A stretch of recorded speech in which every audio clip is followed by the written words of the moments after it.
Municipal ఎన్నికల ప్రచారం ఉధృతి పెరిగింది. ఉమ్మడి ఖమ్మం జిల్లాలో ఇల్లెందు మున్సిపాలిటీలో ప్రచారం కూడా తీవ్ర స్థాయిలో చేరుకుందని చెప్పుకోవచ్చు. ఎందుకంటే ఈ రాష్ట్రంలో ఎక్కడా లేనట్టుగా బీఆర్ఎస్ పార్టీతో సిపిఐ, సిపిఎం, ఇటు మాస్ లైన్ పార్టీలు కూడా జతకట్టాయి, అన్ని విభేదించింది. ఎందుకంటే కాంగ్రెస్ పార్టీతో అక్కడక్కడ వామపక్షాలు జతకట్టినప్పటికీ ఇక్కడ మాత్రం అన్ని వామపక్షాలు బీఆర్ఎస్ పార్టీకి మాత్రం కలిసి పోటీ చేస్తున్నాయి కాంగ్రెస్ పార్టీని ఓడించడానికి.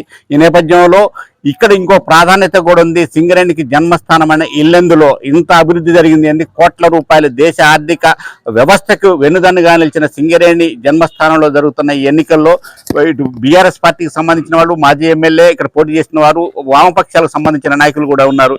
నియోజకవర్గానికి అభివృద్ధికి ఏం చేస్తే బాగుంటుంది, ఇంతకుముందు పార్టీలు ఏం చేశాయి అనే దాని మీద తెలుసుకున్నాం. ఎందుకంటే అంటే ఇది ఒక ప్రాధాన్యత అంటారు. ప్రపంచంలో ఎక్కడ చూసినా కూడా సింగరేణికి జన్మస్థానం ఇల్లెందు ఏరియా అని ఉంటుంది. 120 సంవత్సరాల క్రితం బొగ్గు ఉత్పత్తి నిలిచింది, కానీ ఇల్లెందు అభివృద్ధి మాత్రం కొనసాగలేదు. మీరు అధికారంలోకి వచ్చిన తర్వాత ఎలాంటి అభివృద్ధి కార్యక్రమాలు చేపట్టారు, రేపు ఏం చేయబోతున్నారు?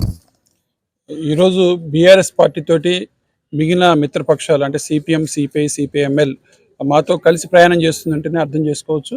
దాదాపు మరి కేసీఆర్ గారి సహకారంతో మా మాజీ ఎమ్మెల్యే హరిప్రియ గారు 1800 కోట్ల రూపాయలు దాదాపు అభివృద్ధి చేశారు. అలాగే సింగరేణి సహకారంతో కూడా 600 కోట్ల రూపాయల అభివృద్ధికి మరి శ్రీకారం చుట్టారు. ఇవన్నీ కూడా 10 ఏళ్లలో జరిగినటువంటి అభివృద్ధి.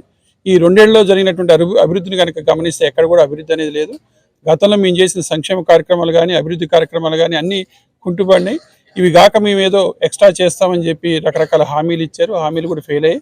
కాబట్టి ఈరోజు ఇక్కడ ఇల్లందులో ప్రత్యేకంగా ఏంటంటే ఏ అభివృద్ధి చేయలేక అవినీతిమయం చేస్తున్నారు, అంత దారుణంగా ఇల్లందుని తీసుకొస్తున్నారు. కాబట్టి ఈరోజు మిత్రపక్షాన్ని మాతో కలిసి ప్రయాణం చేస్తున్నాయి.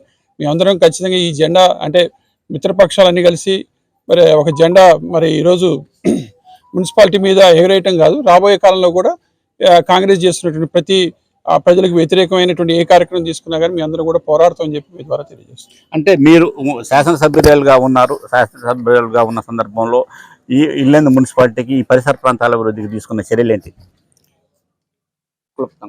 బీఆర్ఎస్ గవర్నమెంట్లో తొలి ముఖ్యమంత్రి గారు కేసీఆర్ గారు, కేటీఆర్ గారి సహకారంతో ఆనాడు ఇల్లెందులో చిరకాల వాంఛ బస్ డిపో నెరవేర్చుకున్నాము.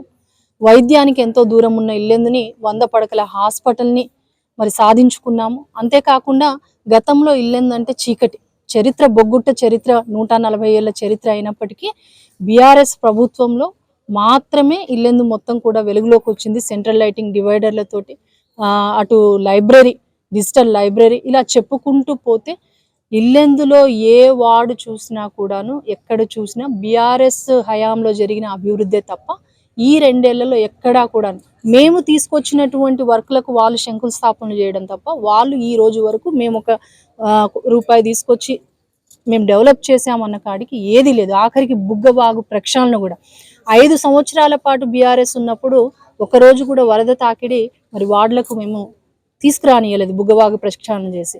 ఎప్పుడైతే బీఆర్ఎస్ ప్రభుత్వం పోయిందో, ఎప్పుడైతే కాంగ్రెస్ వచ్చిందో మళ్ళీ యథావిధిగా మొత్తం వరద నీరంతా ఇళ్లలో చేరడము, విషజ్వరాలు ఇవే ఉన్నాయే తప్ప పారిశుద్ధ్యం లేమి. ప్రతీది కూడాను అవినీతిమయము, కబ్జామయము. ఇది కాంగ్రెస్ చరిత్ర.